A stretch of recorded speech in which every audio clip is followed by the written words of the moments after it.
Bonjour à toutes et à tous et bienvenue sur Time for, le podcast qui met en lumière des entrepreneurs qui ont cassé les codes. Parce qu'il n'existe pas un seul chemin vers la réussite, parce que le talent est partout et c'est pour cela qu'existe Time for, nous sommes ravis d'accueillir François-Xavier Blanc et Maxime Poisson dans cet nouvel épisode. Salut. Salut Aurélie. Bonjour Aurélie. Voilà, je m'appelle Aurélie. Aujourd'hui, j'anime cet épisode avec Samir, qui est partenaire chez nous. Salut Samir. Hello Aurélie.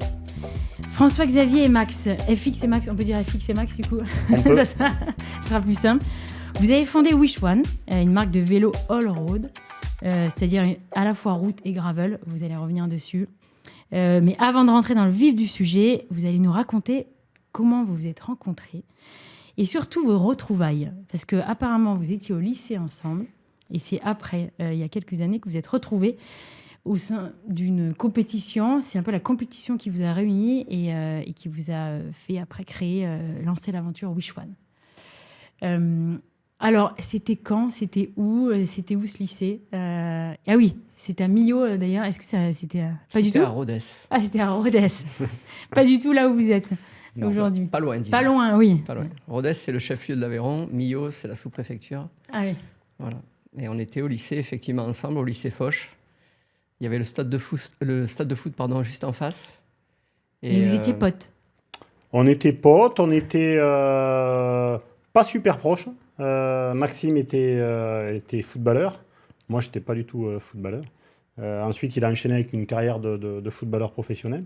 Et on s'est quittés. On était dans la même classe au lycée. En terminale, on était dans la même classe. Seconde, première, terminale. Et après, nos chemins se sont séparés pendant plus de 20 ans. Bon, on ne s'est pas du tout revus pendant 20 ans. Alors, je ne sais pas qui... Je continue à expliquer où c'est qu'on... Alors, on s'est retrouvés complètement par hasard. Maxime, qui vivait à Dijon à la fin de sa carrière professionnelle, il s'est basé à Dijon, avait conservé un dentiste aveyronnais, donc il continue de se faire soigner à Rodez, par un ami à moi qui est originaire de mon village. Et lors d'une discussion, il a expliqué qu'après le foot, et comme ses genoux étaient un peu endommagés, il s'était mis au vélo. Et donc notre copain dentiste lui a dit « Tu devrais contacter François ». Moi, au lycée, je ne faisais pas du tout de vélo. Et c'est comme ça qu'on s'est reconnectés. Remis en contact. Voilà. Énorme. Et qu'est-ce qui s'est passé pendant ces 20 ans ? Tu dis, toi, tu étais footballeur, donc au lycée, tu t'arrêtes l'école et tu te lances dans une carrière où tu fais sport. C'était quoi à l'époque ? Sport-études. Il y a toujours.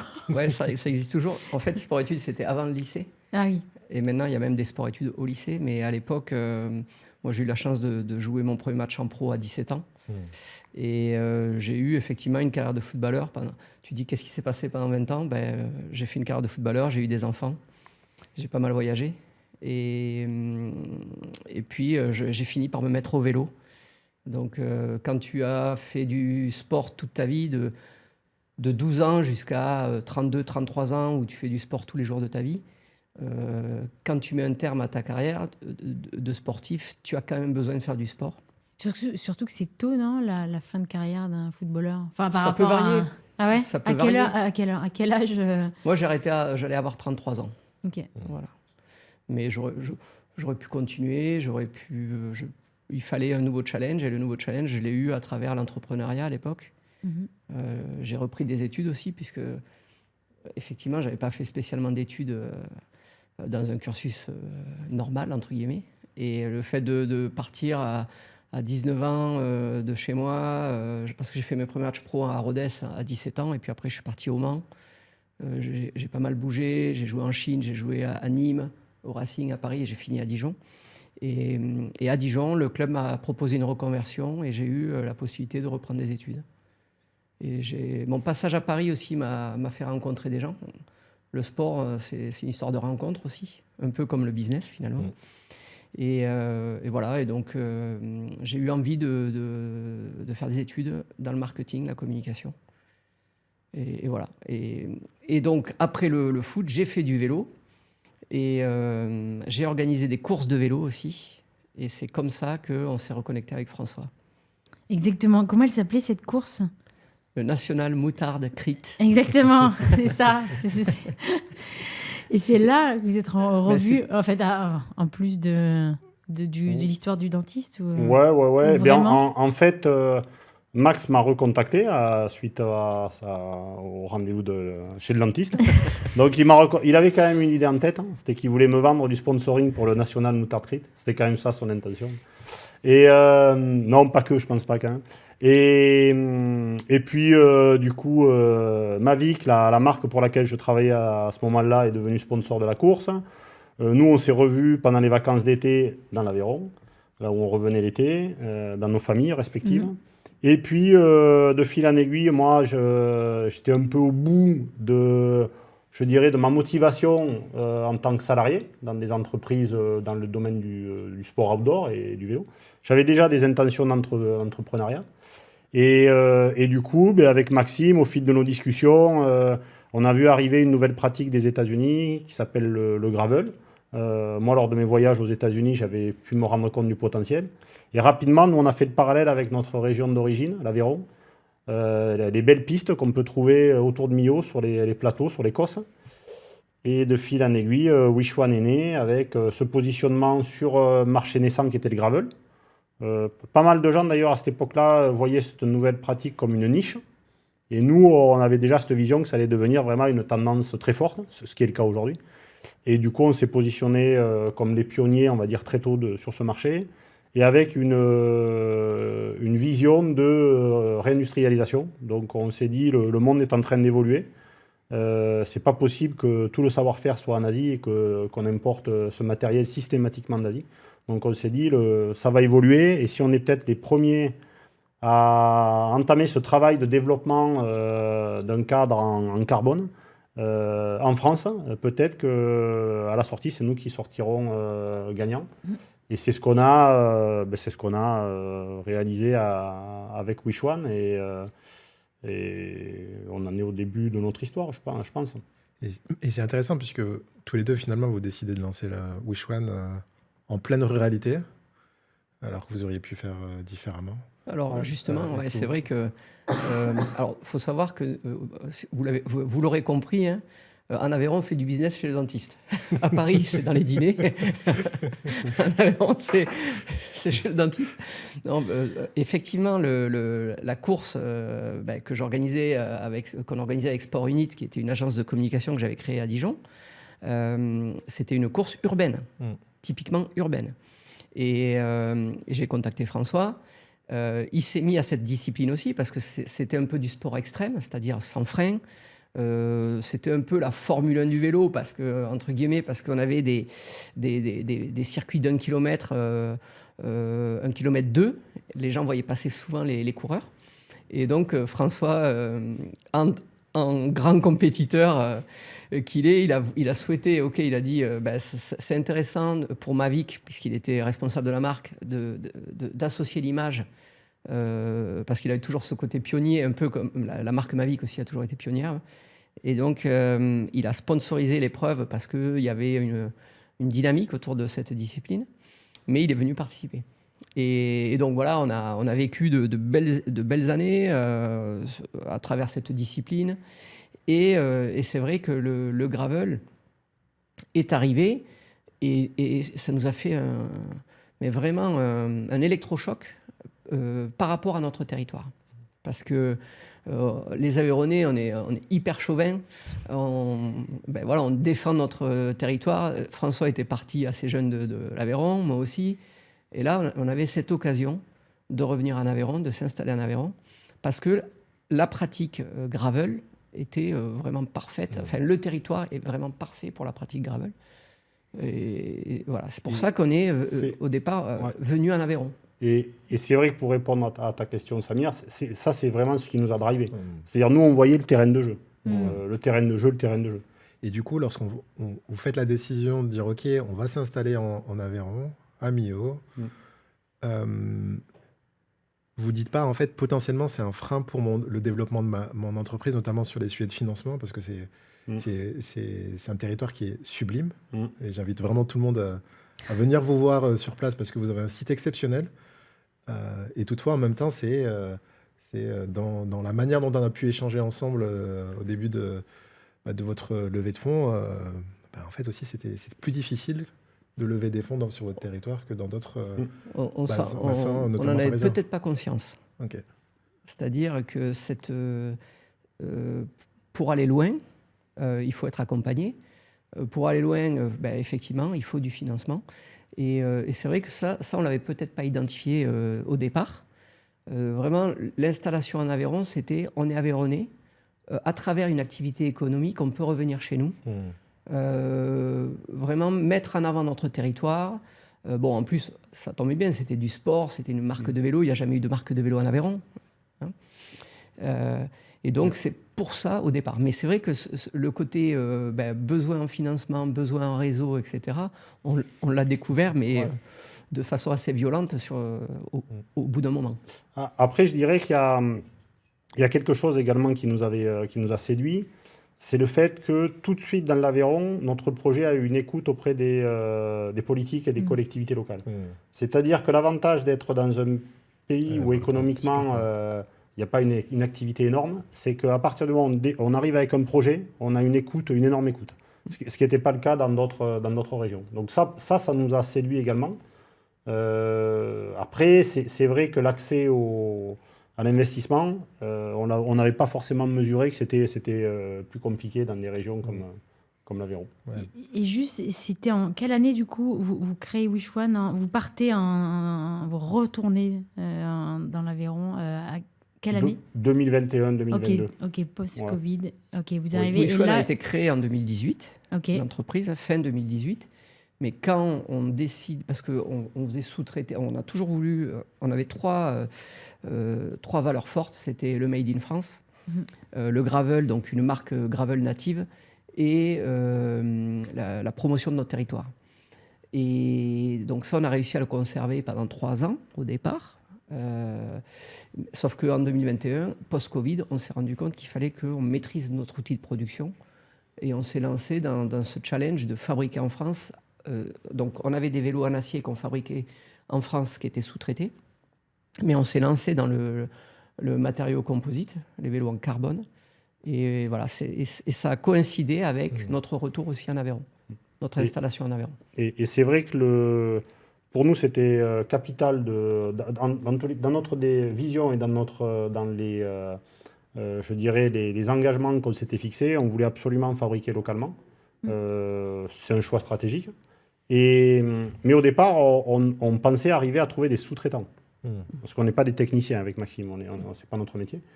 Et en fait, de déception en déception, avec des prises de contact qui au final étaient des déceptions parce qu'on voyait que les gens à qui on s'adressait n'avaient pas les compétences, eh bien, on en est arrivé à la conclusion que si on voulait le faire, il allait falloir qu'on le fasse nous-mêmes. Donc, c'est pour ça qu'on s'est lancé dans le développement, l'industrialisation de ce cadre en composite. Et juste, il n'y avait pas de concurrents, il n'y avait pas de marque de gravel. Je n'ai jamais fait de... Non, mais je pense que les auditeurs aussi, ceux qui nous regardent, ils ne savent peut-être pas non plus. Je ne savais pas trop ce que c'était, moi, les courses en gravel et un vélo all-road. Oui. Mais du coup, il n'y avait pas de concurrents. Il y avait... Alors, il y a... Jusqu'en 2018, peu. Oui, disons que toutes les grandes marques, quand même, observaient ce phénomène. Donc les grands fabricants, notamment les marques américaines, parce que la discipline est née là-bas, commençaient à rajouter des modèles gravel à leur catalogue.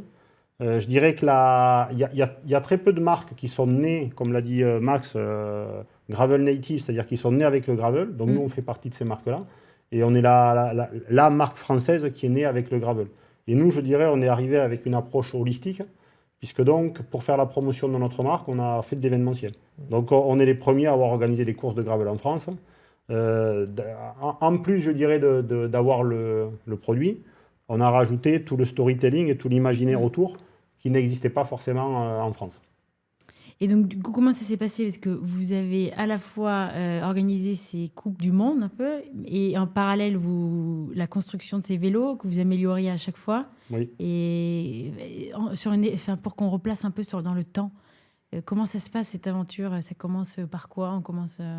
Alors et vous êtes combien? Et vous recrutez? On est 2. Et après, vous rencontrez Samir, et on y reviendra. Mais...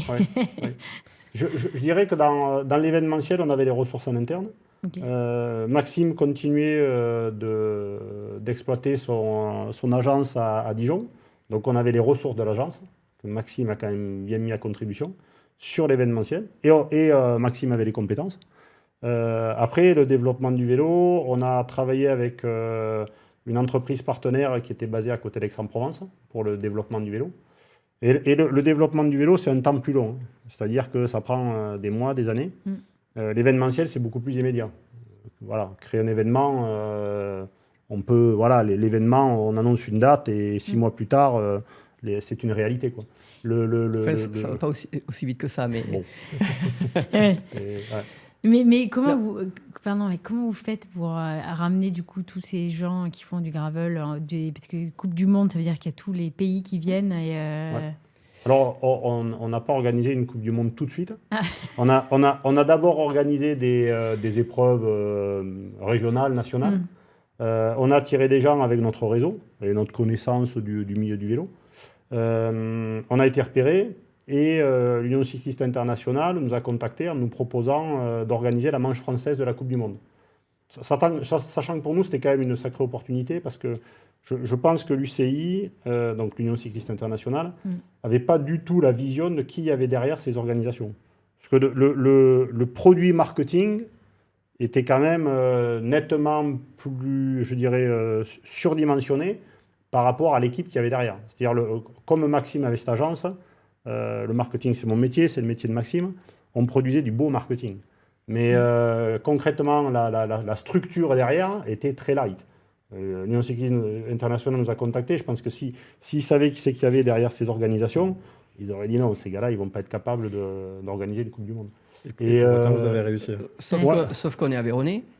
Et oui, on connaît on est là. basé à Millau, la capitale de l'outdoor, du sport outdoor. Il y a un tissu associatif important. On a réussi à fédérer des gens autour du projet. Bon, ça se construit, un événementiel. Effectivement, on a commencé à organiser des courses sur l'Aubrac, après dans le Morvan. C'était vraiment une façon de faire connaître la marque aussi, au départ, la marque Wish One. Et aussi de montrer notre vision du vélo et du gravel. Donc un peu racing, quand même, vu notre passé. Voilà, il faut se servir de l'expérience personnelle et professionnelle pour mettre un peu de sel dans les projets. Voilà. Ce que mentionne Max, qui est important, c'est que le début du gravel en France, c'était vu comme une discipline loisir, évasion, contemplative. Donc on va dans des endroits magnifiques, éventuellement on fait du bikepacking, on sillonne sur plusieurs jours. C'était pas du tout dans un esprit racing compétition. Et d'ailleurs, en France, le gravel était même plutôt par opposition au cyclisme sur route qui est très compétitif, avec des épreuves, des courses. Le gravel était plutôt vu comme une discipline loisir contemplative. Nous, on a pris ce phénomène à contre-courant et on s'est dit, nous, on va créer notre univers à nous et on va se mettre sur une approche racing. Au départ, d'ailleurs, il y a pas mal de personnes qui disaient, eux, ils n'ont rien compris, le gravel, c'est pas ça. Bon, nous on savait quand même bien ce qu'on fait. Comme des Aveyronnais, quoi. Ouais, mais c'était une manière de prendre un parti pris marketing. Mais oui, bien sûr. C'est-à-dire, tout le monde va à gauche, nous, on va à droite, on va créer notre univers à nous, notre bulle à nous. Et aujourd'hui, le racing, dans notre Coupe du Monde, on accueille plus de 1000 participants, plus de 20 nationalités. Il y a des circuits qui sont en train de se mettre en place. Il y a une Coupe de France et un championnat de France qui existe aujourd'hui. Donc il y a de plus en plus d'épreuves. Mais on a pris ce parti pris, quoi. On avait choisi ce parti pris. Voilà. Et pour en revenir sur l'organisation, c'est vrai que on a quand même cette capacité en Aveyron d'avoir effectivement un soutien des collectivités. On travaille main dans la main avec le parc naturel régional des Grands Causses. Il y a le camp militaire du Larzac qui est partenaire de l'événement, puisqu'on a 30 km de l'épreuve qui se passe à l'intérieur du camp militaire. C'est assez exceptionnel de pouvoir passer en vélo dans un camp militaire. On a les clubs, les associations. On a des associations de parents d'élèves qui tiennent des ravitaillements, par exemple. On a des gens qui sont au carrefour toute la journée pour faire la circulation. On a des conventions avec la gendarmerie, avec la police municipale, la police nationale, etc. Il y a vraiment, on travaille même avec les agriculteurs sur des fois des autorisations de passage à des endroits un peu limites, parce que c'est chez les propriétaires terriens, etc. Donc c'est en bonne intelligence et c'est ce qui fait que les gens qui viennent participer à la course, c'est dur. Le parcours est très exigeant. Mais quand ils repartent, ils ont le smile. Et nous, c'est ce qui nous fait plaisir et c'est notre motivation. Au-delà de faire connaître la marque, etc. Il y a ce côté quand même, expérience qu'on fait vivre aux gens qui viennent à Millau, quoi. Et d'ailleurs, pour en revenir on va dire à la thèse d'investissement et au lien avec Time for, le fait d'être basé dans l'Aveyron, on a un soutien qu'on n'aurait pas ailleurs. Donc soutien de la population locale, soutien des associations, soutien des politiques. Ce qu'il faut dire également, c'est que dans l'Aveyron, on ne partait pas de zéro. C'est-à-dire, on est originaire de là-bas. Même si on est parti pendant 20 ans, il se trouve que dans deux, je dirais, domaines différents, la famille de Maxime, ma famille, sont passés avant nous et on bénéficie on bénéficiait d'un terreau favorable. C'est la communauté, quoi. C'est les Aveyronnais. Oui. J'ai écouté le podcast de Mathieu Stéphanie qui interviewait la fondatrice de Petit Bao. Et en fait, elle parlait de la communauté asiatique, c'est des gros travailleurs. Mais alors, les Aveyronnais, ils ont cité aussi que c'est au même niveau, quoi.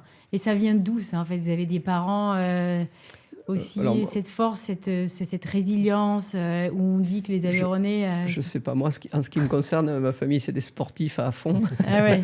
Mon père était entraîneur de foot, il a été entraîneur de foot pendant 30 ans à Rodez, il a été entraîneur de foot à Millau, donc il est... Et puis à l'époque, tout le monde faisait du foot. Donc il a été aussi en charge d'une classe sport-études au lycée, au collège et au lycée. Donc il a eu beaucoup d'élèves et donc il était très connu sur le département, forcément. Ouais, mais c'est marrant, ce truc des Aveyronnais, quoi, qui ont la niaque et qui ont une résilience. C'est vrai. Ouais, non, mais c'est... Les valeurs du travail. Et qui ont un vrai talent aussi côté entrepreneur. Hein. Bien sûr. Il y a beaucoup de réussites d'entrepreneurs aveyronnais. Hein. C'est vrai. Et je me souviens quand, à l'époque, avec Rodez, on venait jouer à Créteil, donc qui était en Ligue 2 à l'époque, Créteil. Et on venait passer 3-4 jours à Paris pour préparer le match, mais on était accueillis par les Aveyronnais de Paris. Donc on dormait à un endroit, après on allait manger dans une brasserie. Enfin, c'était une autre époque, hein, mais on était sponsorisés par les Aveyronnais de Paris. Ouais, vous êtes soudés, vous êtes... Et puisqu'on parle un petit peu de valeurs, ce que je retrouve fortement dans vos valeurs d'entreprise, c'est le côté aussi autour du sport, autour de la performance.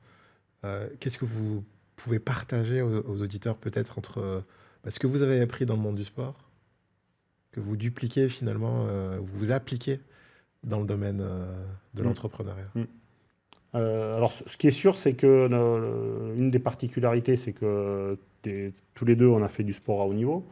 Alors, Maxime comme footballeur. Moi, j'ai pratiqué mon premier sport, c'était le ski. C'est pour ça que j'ai travaillé chez Salomon. Après, le vélo, le VTT à haut niveau également.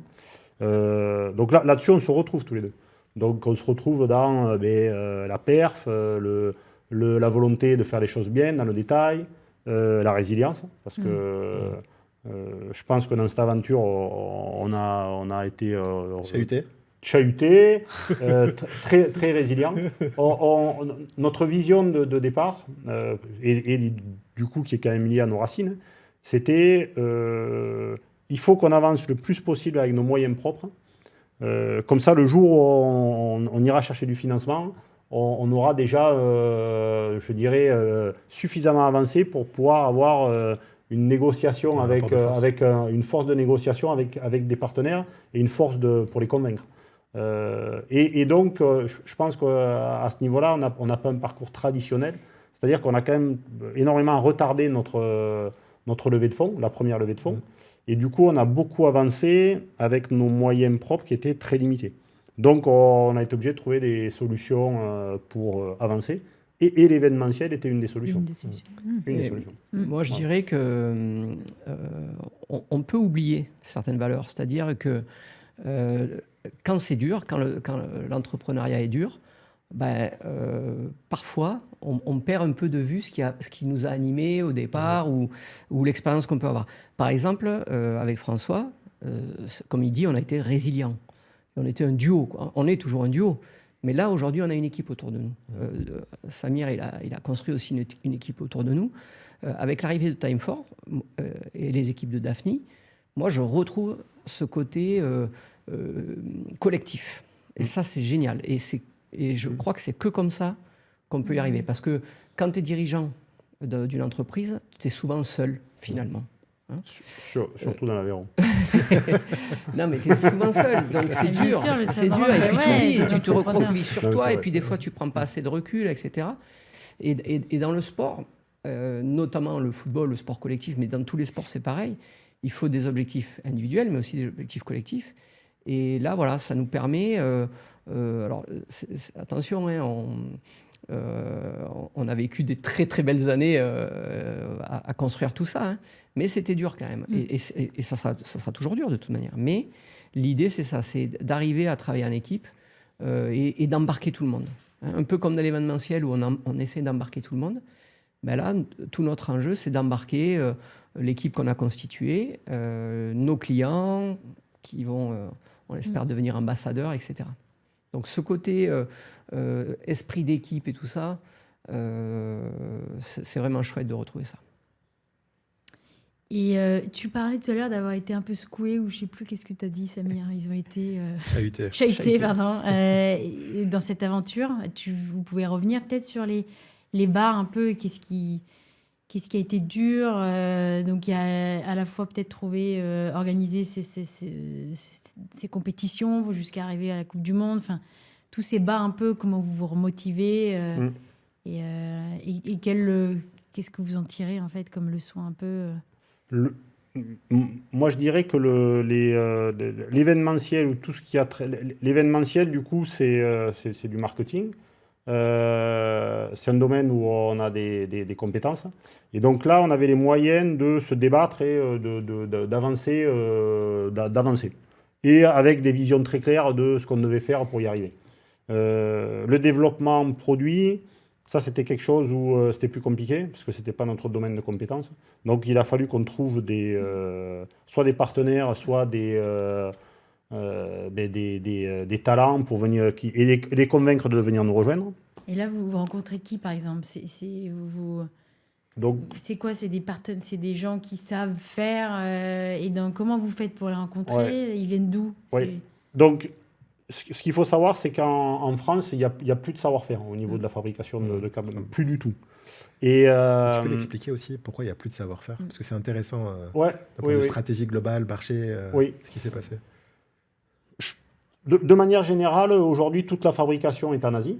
Mais il reste quand même en Espagne, au Portugal et en Italie quelques fabricants qui continuent à produire un petit peu localement. En France, ce n'est plus du tout le cas.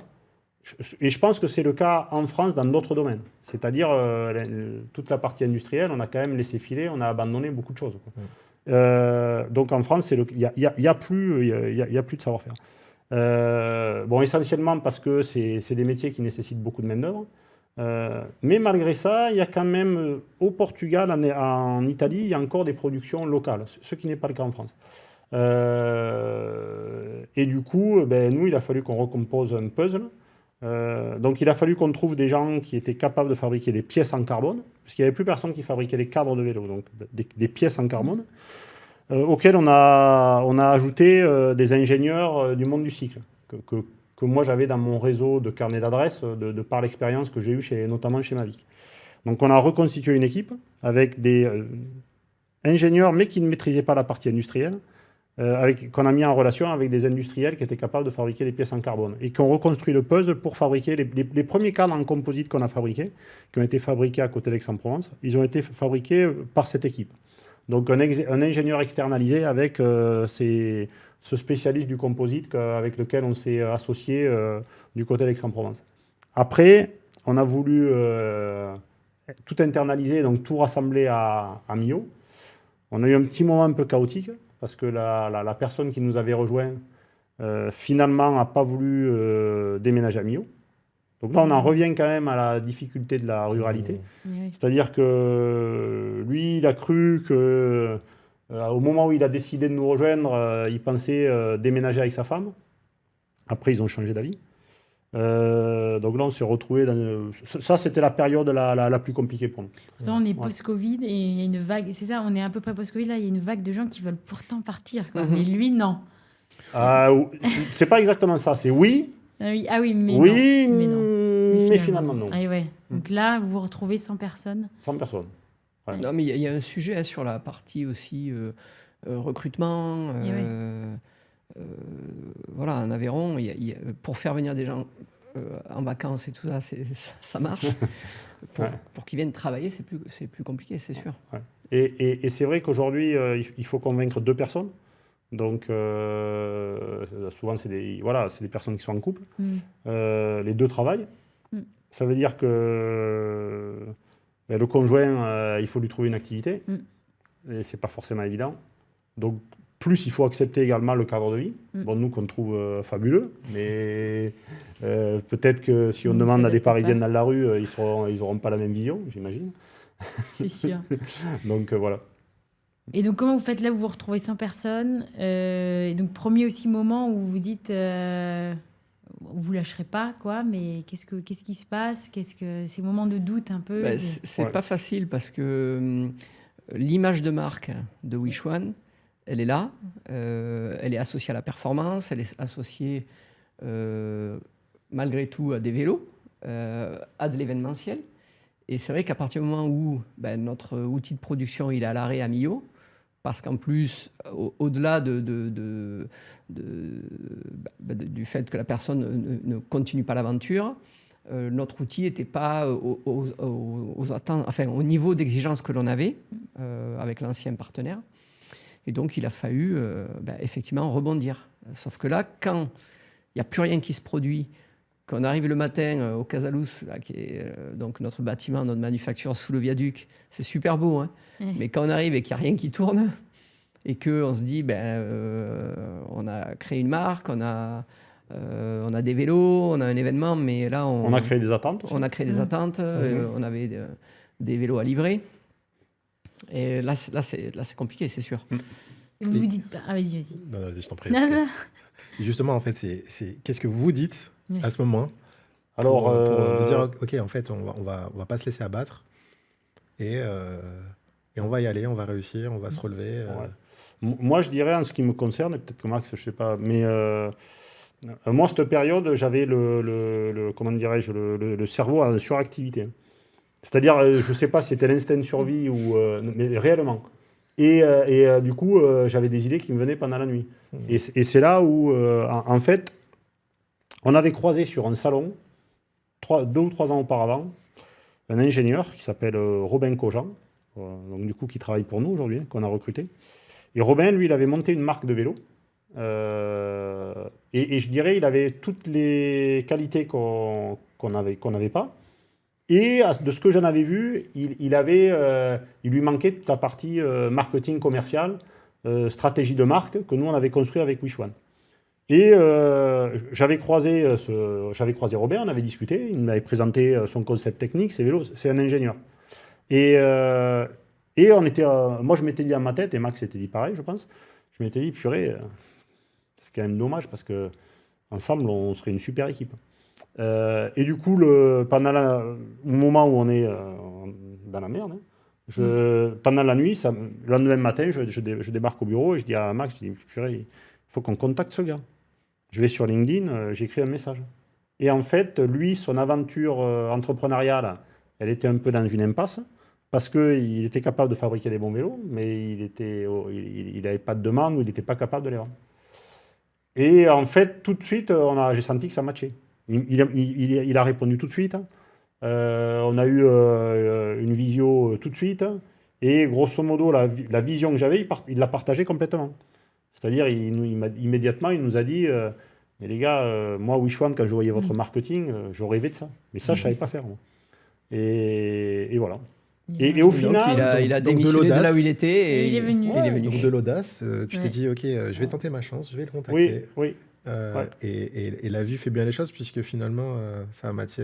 Complètement. Tout à fait. Et je dirais que Robin a des compétences supérieures et je vais dire, à l'attelage qu'on avait constitué auparavant. Donc du coup, il nous a permis très rapidement de solutionner des problèmes techniques qu'on avait. Et aujourd'hui, on est en mesure de fabriquer et de produire des vélos à un niveau de performance et de qualité supérieur à ce qu'on faisait auparavant. Et je dirais même, on est au niveau des plus grandes marques aujourd'hui, en très peu de temps finalement, puisque aujourd'hui, tout se fait en Asie, effectivement. Mais si on prend les caractéristiques techniques du vélo, le poids, la rigidité, le niveau de finition, aujourd'hui, on est à ce niveau-là, au niveau des plus grandes marques. Donc, c'est ça qui est remarquable. Tu parlais d'attelage, on parlait d'équipe tout à l'heure, c'est ça, c'est qu'aujourd'hui, on a réussi à constituer une équipe qui est performante et voilà, on avance comme ça. Et jamais vous vous êtes dit, on continuera, on arrête la prod de vélo, on n'y arrivera pas, et on fera que l'événementiel, et au pire, on aura créé cette marque autour d'événements qui quand même... Non, parce qu'on est intimement persuadé que les deux fonctionnent ensemble. Donc, moi en tout cas, je me suis jamais dit ça. Je me suis jamais posé cette question. Je me suis dit non, c'est soit on y arrive, soit on n'y arrive pas, mais il faut aller au bout de l'aventure. Et c'est vrai que et c'est là où on s'est rendu compte qu'on avait besoin d'être soutenu. C'est vraiment à ce moment-là. Justement, vraiment à ce très bonne transition. Mais je voulais je voulais juste poser une petite question. Ce qui m'intéresse de comprendre, c'est finalement, vous décidez d'être en concurrence avec les meilleurs. Vous décidez d'être en concurrence avec... aujourd'hui, la plupart des marques fabriquent en Asie. Ils ont atteint un niveau de qualité, un niveau de prix défiant toute concurrence. Comment une marque basée à Millau sera capable demain de devenir un leader incontesté sur un marché aussi concurrentiel, c'est le soutien de Time For, le travail d'équipe. Aujourd'hui, on a une vraie vision. On s'est un peu réparti les rôles avec François. François, il sait exactement où il veut aller sur la partie vélo, sur la partie sport, sur la marque, etc. Moi, je suis sur la partie événementielle, je suis sur la partie expérience client. Et on est en train donc on travaille avec Axel, je lui fais un petit coucou, sur l'expérience client. Voilà, c'est ça qui va nous permettre l'expérience premium, parce qu'on a tout de réuni chez nous en Aveyron. Il faut que les gens ils viennent nous voir, il faut qu'ils viennent tester nos vélos, qui viennent voir comment on fabrique un vélo. Et après, c'est le partage de la passion, aller rouler ensemble, il faut aller chercher la proximité avec les gens. Voilà. Et le schéma de 99% des marques, en effet, c'est sourcing Asie, non maîtrise de la fabrication, parce qu'ils la sous-traitent à des usines qui fabriquent pour eux. C'est sûr que pour le moment, au niveau prix, ils achètent à des tarifs défiant toute concurrence. Peut-être que dans le futur, ça va un peu évoluer, parce que la géopolitique évolue, le monde évolue. Nous, les atouts, c'est qu'on maîtrise tout en interne. On peut proposer de la customisation, on peut proposer un produit plus recherché, plus adapté à certains types de besoins. Et malgré tout, on est dans une démarche où on vise quand même des niveaux de prix corrects. Donc on est plus cher que l'Asie. en termes de fabrication. Comme on est en distribution directe, on est en direct au consommateur, le prix facial pour le consommateur est comparable à ce qu'ils peuvent, le tarif auquel ils peuvent acheter un vélo d'une grande marque fabriquée en Asie. Voilà, et on a encore des solutions pour optimiser tout ça. Et pour, nous, ce qu'on va quand même rechercher en priorité, c'est un produit très très haut de gamme avec des niveaux de performance très élevés et une maîtrise totale en interne de la fabrication. Voilà. Ouais, ça c'est important, cette maîtrise. C'est vraiment le vélo, il est conçu. Donc Robin va concevoir le vélo, mais il y a un échange perpétuel, incessant, pardon, avec nos athlètes. On teste les produits, on fait du prototypage, etc. Et quand on est convaincu qu'un vélo est au niveau attendu, ben cette année, on va lancer un nouveau vélo gravel, on va lancer un vélo route. Donc cette partie-là, elle est essentielle dans le développement du vélo, dans le développement produit, le lien que l'on a avec la compétition. Parce qu'il n'y a pas meilleur testeur que des athlètes. Et moi, à une époque, vous m'auriez demandé de tester une chaussure de foot ou un ballon, j'aurais été capable. Aujourd'hui, sur le vélo, François a cette capacité, mais on a aussi 2-3 athlètes de très haut niveau qui travaillent avec nous, main dans la main. Donc voilà, ça c'est aussi un plus que l'on a, puisqu'on développe tout en interne. Et après, il y a cette expertise technique, cette exigence dans la performance. Ça, c'est peut-être aussi le sport qui a ancré ça en nous. Et puis après, la relation avec les gens. On se veut une marque intense et l'intensité, ça se voit sur le vélo, mais ça se voit aussi dans la relation que l'on a avec les gens. Voilà, donc c'est comme ça qu'on va se différencier. Et un mot qui est très important pour nous, par rapport à tous nos concurrents, nous, on se veut une marque incarnée.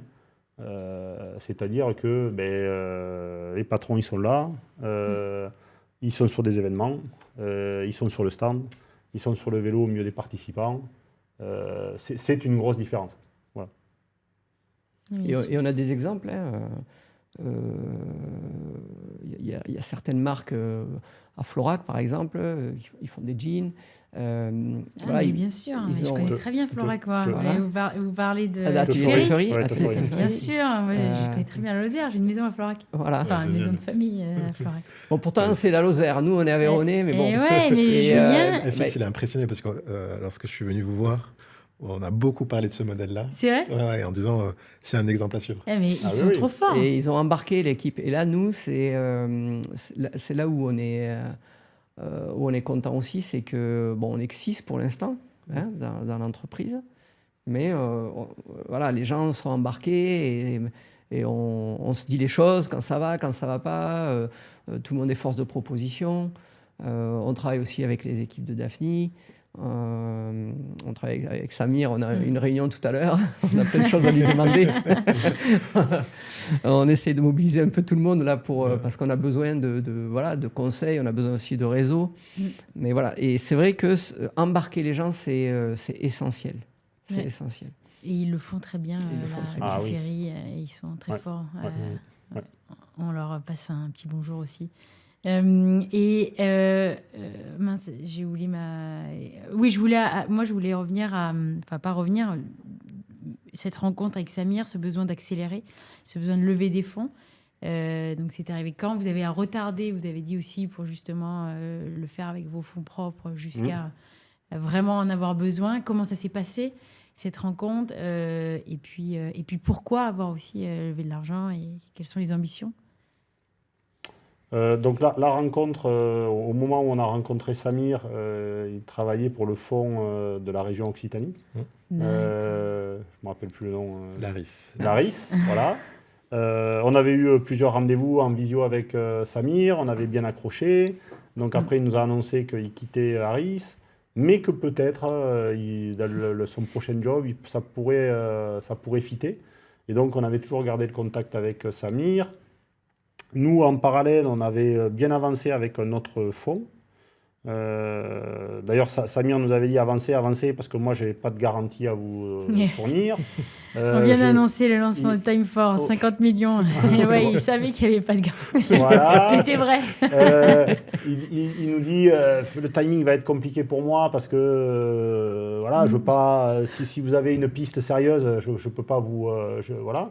Et au final, on a avancé comme ça en parallèle, jusqu'à ce que Samir puisse réellement avancer et nous faire une offre qui était pour le coup plus ou moins équivalente à l'autre fonds, mais je dirais c'est vraiment sur le ressenti avec Samir et je pense le ressenti avec ça, voilà, en toute transparence le ressenti. Donc voilà. Je vais rougir. Non, mais le ressenti. Et le projet, l'accompagnement, je pense que Time4, c'est aussi plus la thèse d'investissement aussi. Le réseau. Sur la ruralité, les quartiers en difficulté, etc. Ça nous a bien plu. Le réseau. Voilà. Et puis, effectivement, les échanges avec Samir. Et après, c'est le fit avec le partenaire, bien sûr.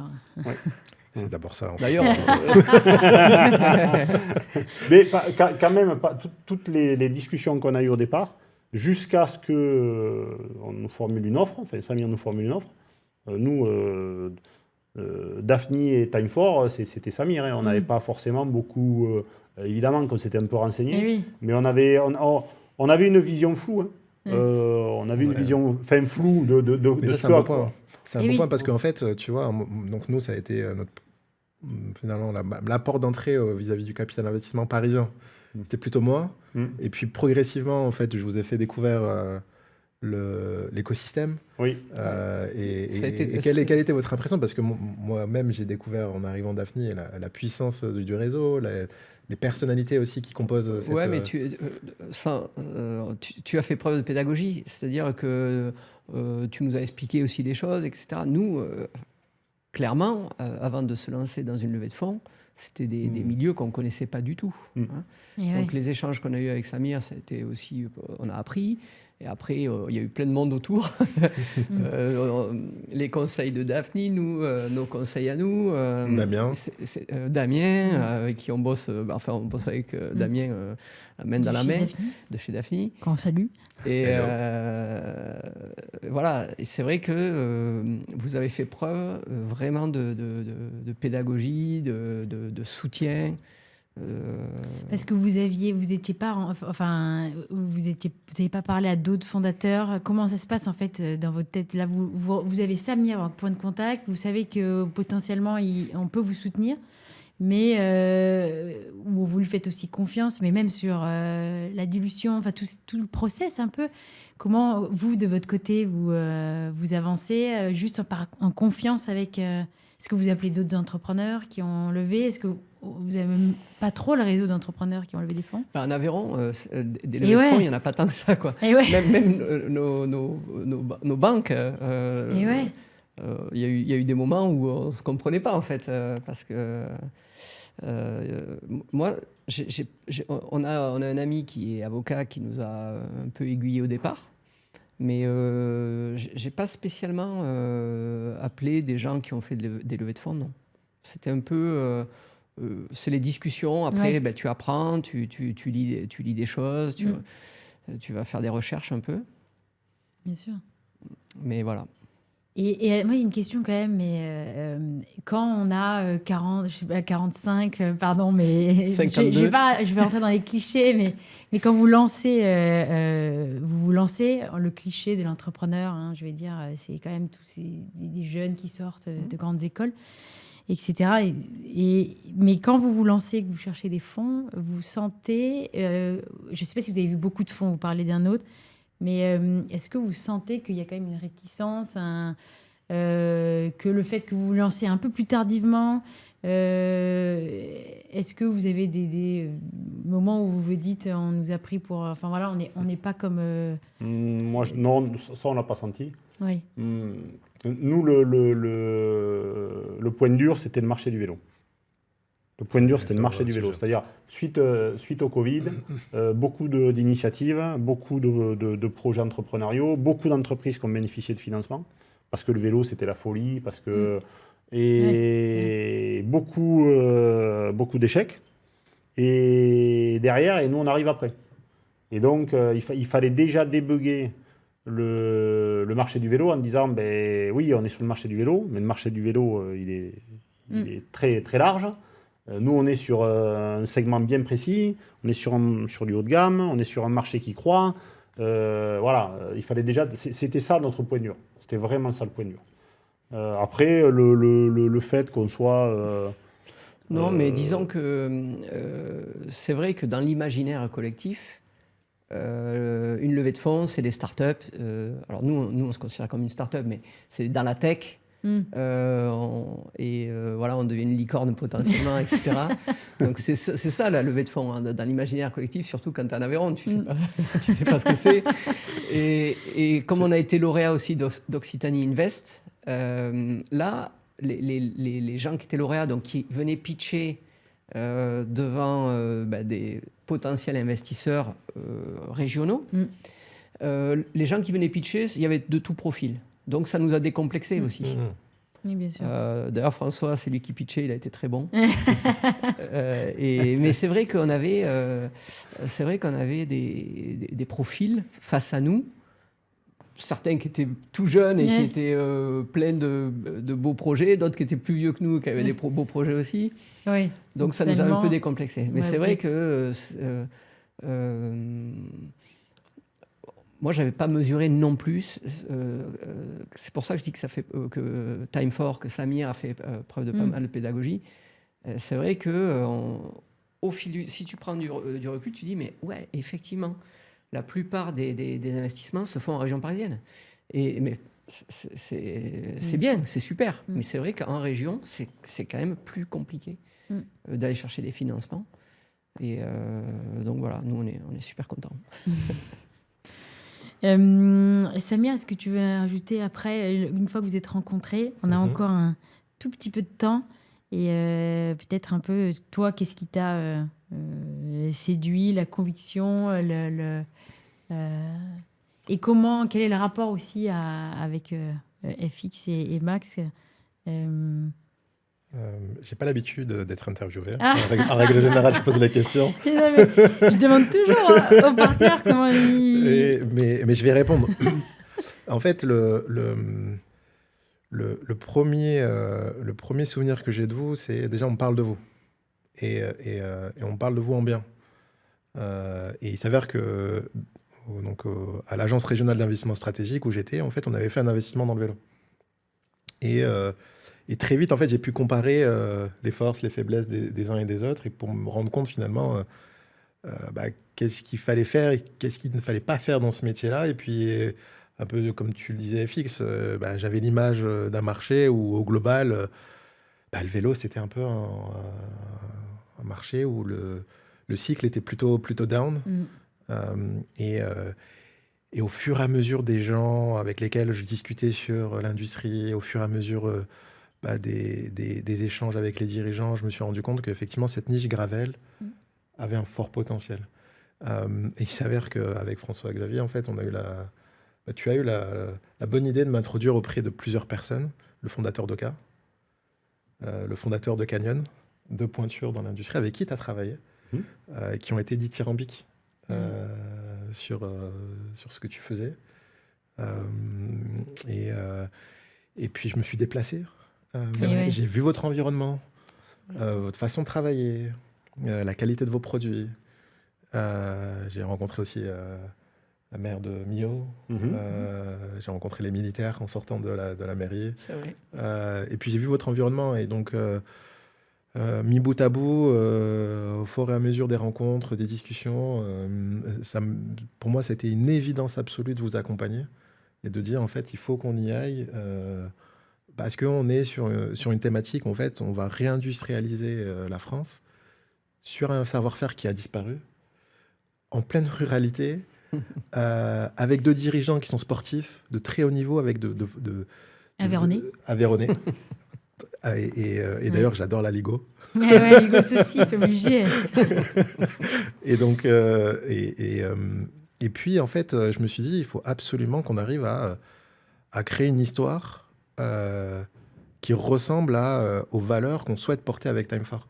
Et très clairement, avec Wish One, on est en capacité, depuis l'Aveyron, depuis la ruralité, de créer un leader mondial.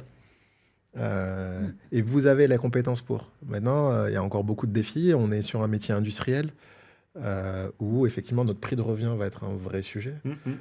Et c'est pour ça aussi qu'on va à vos côtés. On a pu mettre un premier ticket d'investissement, mais potentiellement, en fonction de vos réussites, être en capacité de vous accompagner sur les futures étapes. Donc, c'est un mix de plein de choses, de sentiments aussi, de rencontres, de sensations. Et vous avez eu l'intelligence d'avoir deux business models, un business model sur lequel vous pouvez capitaliser et qui crée énormément d'attachement à votre marque autour de l'événementiel. Vous avez une proximité avec vos clients qui est assez fort. Donc j'espère que vous allez être en capacité de pouvoir aller très très haut parce que vous en avez vraiment l'ambition et le talent. Donc, et donc, du coup, merci Samir. On va l'arrêter parce que non, c'était parfait. Mais non, du coup, cette ambition, on n'a pas répondu à cette question aussi. Cette levée de fonds, elle va servir aussi à quoi? Est-ce que vous avez des messages à faire passer? Est-ce que vous recrutez? Est-ce qu'il y a des choses, il y a peut-être des compétitions qui se préparent? Il y a peut-être des messages qu'on peut faire passer? Et peut-être tu peux répondre sur la partie vélo, je répondrai sur la partie événementielle. Moi, je dirais que cette levée de fonds, elle doit nous permettre de tester le potentiel.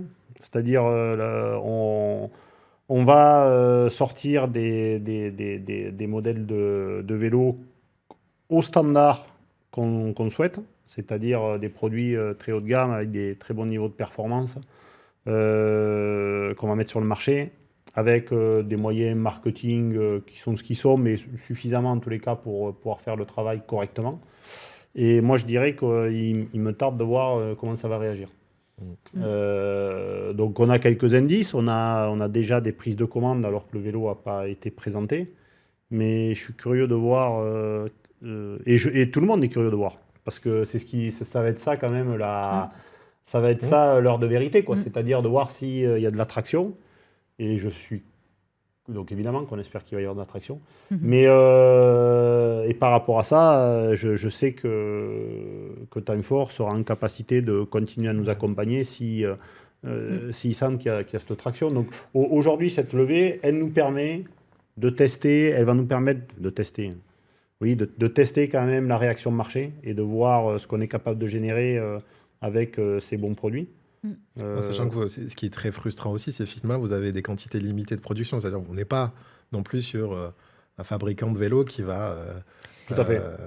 lancer toute une gamme et inonder le marché. Donc vous avez fait le choix stratégique de limiter la production. Ça nous permet de garantir une qualité de production, ça nous permet de garantir une qualité relationnelle avec nos clients. Et après, le jour où il faudra passer un step sur le volume, on sera en mesure de le faire. Mais aujourd'hui, voilà, c'est ça l'idée, c'est de proposer une expérience hors norme à nos clients. Et c'est un peu la même chose sur l'événementiel. On a une ambition, c'est de décrocher une certification à horizon 2028, une certification ISO 20121. C'est des systèmes de management durable adaptés à l'événementiel sportif. Et ça, c'est vraiment un enjeu pour nous parce que tous les événements, parce qu'on a d'autres projets d'événements, tous les événements qu'on va produire seront avec cette démarche RSE très forte. Donc voilà, c'est les deux objectifs, c'est vendre produire des beaux vélos et les vendre et faire des beaux événements et accueillir le maximum de personnes lors des événements. Et faire vivre des émotions. Exactement, c'est ça. L'expérience d'émotion, on adore. Et est-ce que Wish One, on n'a pas expliqué pourquoi Wish One, pourquoi ce nom? Qu'est-ce que ça veut dire? Moi, je sais, j'ai déjà fait mes devoirs, mais redites-le nous. Bon. Je réponds. Vas-y. Alors, Wish One, c'est une idée de Maxime. Notre volonté, c'était de faire une marque différente, avec des valeurs différentes. D'où ce nom Wish One. Donc notre souhait numéro 1, c'est de faire une marque différente. Et ensuite, Wish, c'est la contraction de white et fish, donc poisson et blanc. Et donc la contraction, c'est Wish. Et quand on a trouvé ça, on s'est dit, tiens, mais ça délivre tout le message, quoi, en fait. Voilà. Et One, c'est le côté racing. Et ouais. C'est qu'on veut être les numéros 1. Numéro 1, Voilà. ça c'est les compétiteurs. Voilà. On vous retrouve bien là. Voilà. Le W nous arrangeait bien également parce que stylisé, il représente un cadre de vélo. Ah. Ça nous a permis de faire... Je l'avais pas celle-ci. Ouais, pas mal. Ouais, voilà. Donc voilà l'histoire de Wish One. Très bien. Moi, parce que je pense que toujours les auditeurs se demandent pourquoi le nom de la boîte. Avant de terminer, on va vous proposer de tirer une petite carte. Je vais vous aider. Ah. Super. Mais, hop, je prends celle du milieu. Merci. Allez. Allez, vas-y. Allez-y. Allez, Max. La réalité derrière l'entrepreneuriat, c'est, je dirais, des challenges, de la passion, des rencontres, ouais, et puis de la motivation à partager. C'est positif. Il t'aurait pu dire des nuits sans sommeil, du stress, Non, on adore. C'est tes premiers retours. C'est aussi ça. Et toi? Donc mon moteur au quotidien... C'est Max. Je ne le lâche pas, il a intérêt à être performant sur le vélo. Attention. Attends, mais il t'a pas dit, mais il fait 8000 km de vélo par an. Non, mais Je sais pas comment tu fais. j'ose même pas imaginer les brutes que vous êtes, à mon avis. Donc je reviens au moteur au quotidien. Vas-y. Donc le moteur au quotidien, moi, c'est le projet, le challenge, le projet. Alors tout à l'heure, tu aurais presque pu nous vexer parce que tu nous as mis dans la catégorie des vieux entrepreneurs. Non, c'est toujours difficile. Non, je voulais pas, mais je voulais ça.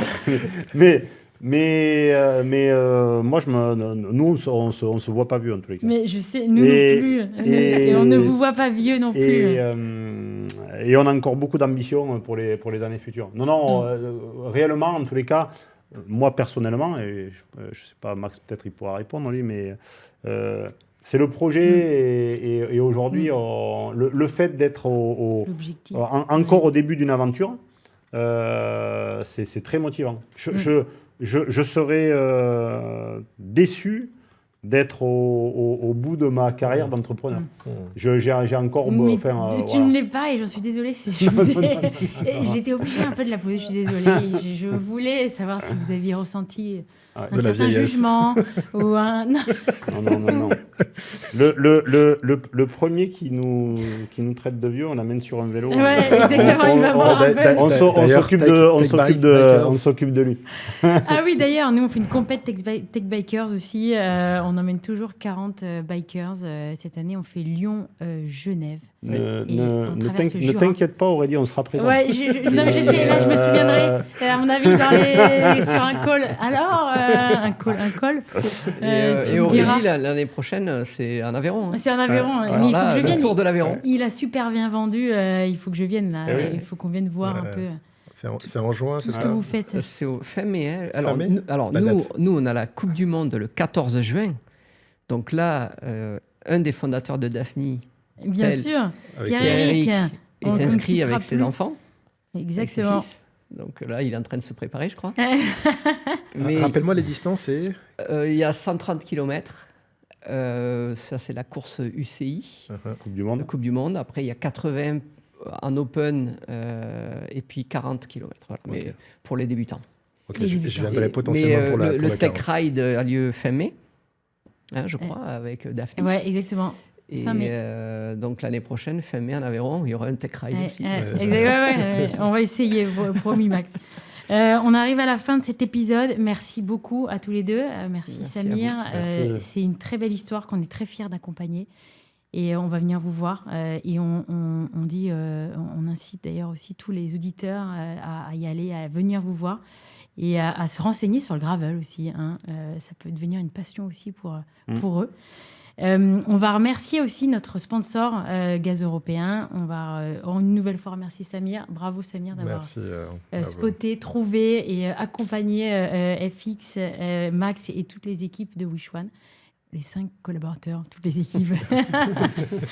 Merci aux auditeurs d'être allés jusqu'au bout de cet épisode. Si vous avez adoré, n'hésitez pas à partager. Et un dernier mot de la fin. Merci de votre confiance. Ouais, merci, exactement. Et merci qu'est-ce qu'on va dire Vive l'Aveyron. Rendez-vous à Millau. Et rendez-vous à Millau. Allez, on adore. Let's go. Merci à tous. Merci. Salut. Merci. Cet épisode est sponsorisé par Gaz Européen. Bien plus qu'un fournisseur d'énergie, Gaz Européen accompagne ses clients vers une consommation plus responsable et durable grâce à des solutions concrètes pour réduire leur empreinte carbone.